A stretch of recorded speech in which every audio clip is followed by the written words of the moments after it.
Hello everyone, today we're doing the third Summer of Sci-Fi review, and this is going to be, actually this is the fourth review, I'm sorry.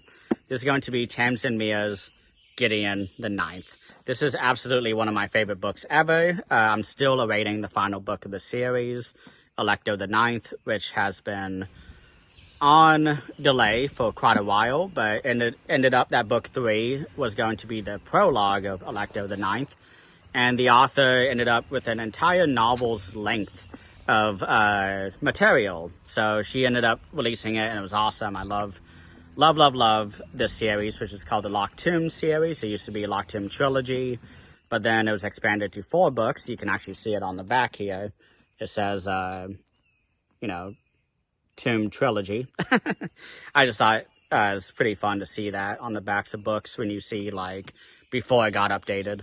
But this book is basically Agatha Christie and space. If you're a fan of murder mysteries and mysteries within a house, kind of like the fall of the House of Usher, I know. There's like a book that's like uses that story as like the main reveal, but I really love this book. This is such a page turner for me.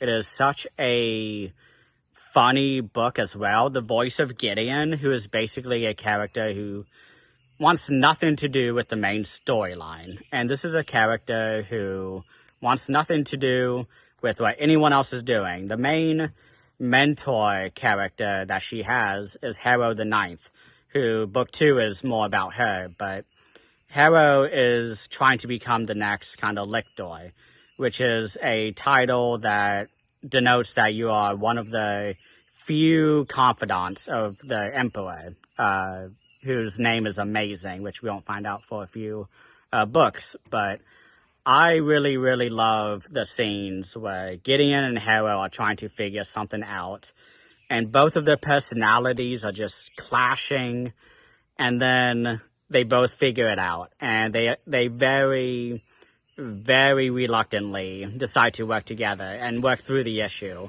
And it's not until the very end of the book that they finally see eye to eye to each other and actually start working together.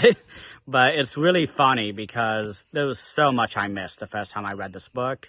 This was a very sort of funny book for me, so I didn't really pay attention to the story as much. And I should have, because there's a very kind of harrowing, to give a pun, harrowing sort of plot thread that goes through this book where a lot of people are questioning, because we have Gideon the Ninth. She is of the 9th house. There are 9 houses across the solar system. Each house has its own planet, and the Emperor kind of oversees all of this. And Gideon is trying to get off planet right at the beginning of the book. And she is trying to get away from this entire politics and being part of the 9th house and all that. But there's been this entire controversy to the other houses that all of the children, all 300 or so children of the 9th house was killed, and no one knows why. A very few amount of people do know why, but they're not telling anybody, of course. And all of that stuff, even the reveal of why that was done and what objective they were trying to achieve, all of that I totally missed. I had no idea about this.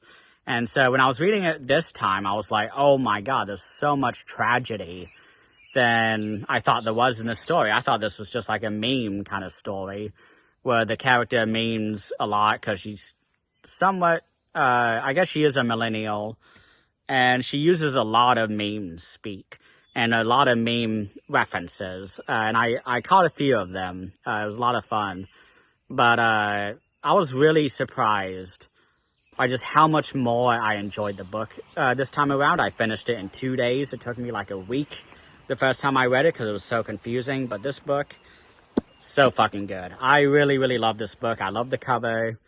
I just cannot wait until I get to the second book because book 2 is even better. And it's all in second person for the most part, which is really interesting that the author chose to do an entire book with that speaking, or I guess narration style.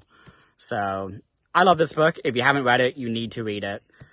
This is one of the best books, and I cannot wait till book 4 comes out. Book 4, I think, will be one of the biggest sci-fi events in a very long time outside of the Dune movies, at least for me, because, man, the world building in the series is fantastic. I love the humor. I love the story moments. I love the twists. I love the magic system because everything is necromancy focused, as you can tell by the cover with all the skeletons and the main character. The entire ninth house has like skeleton makeup that they put on. And it's badass. I love this book. I just cannot wait to get more. But that's it for today. Thank you all so much for watching. Let me know what you think of this book if you've read it. If not, you know, please go read it.